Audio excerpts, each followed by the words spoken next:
I didn't flinch when the doctor read the result. She did. Her scream hit the walls before the words did. Raw, panicked, desperate. I didn't cheat. You must have, I don't know, used a turkey baster with some stranger's sperm while I was asleep to frame me? I stared at her, calm, detached. That's a new one, I said. Her parents froze. They weren't expecting creativity from their daughter's lies. They definitely weren't expecting the hotel receipt in my pocket.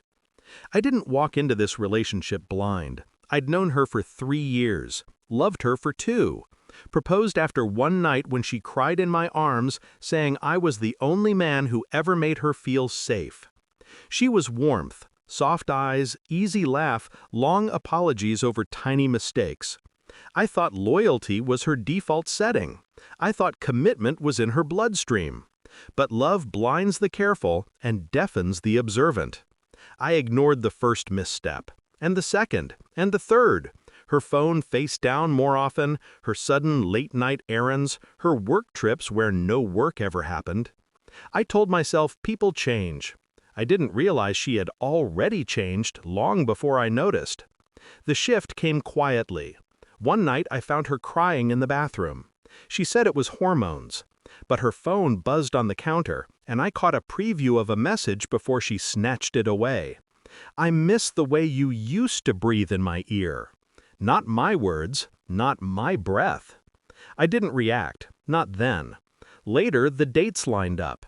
The conception date she insisted was our magical weekend, except I wasn't even in the same city that weekend. But her ex was. When the pregnancy happened, she insisted it was fate. I nodded, but something inside me sat up, sharpened, and listened. Pain became data. Shock became calculation. Love became silence. I spent weeks gathering evidence. Bank statements showing her secret lunches and hotel stays. Camera footage from the hotel lobby on the conception date. Screenshots of her messages, coded but sloppy.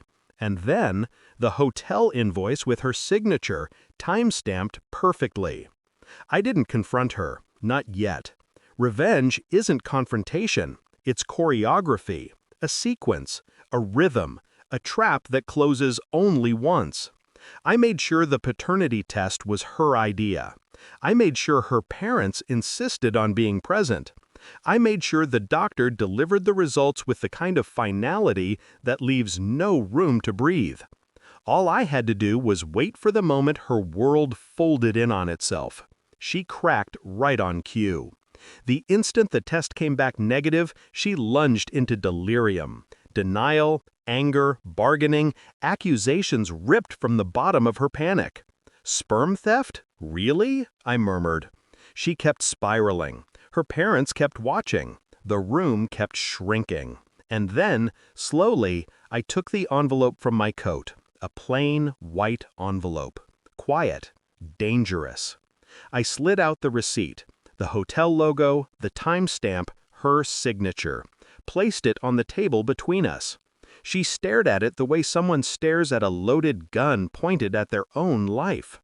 "No," she whispered. "No, that's not—" Her father's face hardened. Her mother's eyes filled with a humiliation so sharp it could have sliced through concrete. I didn't say a word. I didn't need to.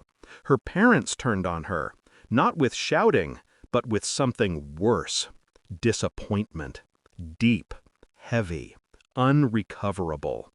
"You lied to all of us," her mother said. "You tried to blame him for your mistakes," her father added. She collapsed into a chair, sobbing. Not because she regretted the affair, but because the performance had ended and the spotlight wasn't flattering anymore. I watched her crumble the way a structure collapses after you remove the one silent bolt holding everything together. I wasn't angry anymore, just done. As I walked out, she grabbed my wrist, begging, pleading, promising the impossible. I gently pulled free. "You had 9 months to tell the truth," I said. "You used every one of them to lie." Her parents didn't stop me. They couldn't. Outside, the air felt clean, my heartbeat steady, my mind quiet. Some betrayals stab you. Some educate you. Hers did both. I didn't get revenge by screaming. I got it by preparing. And in the end, all it took to destroy her lies was a single piece of paper and the truth she thought she could outrun. I walked away with clarity. She was left behind with consequences. And honestly, that was enough.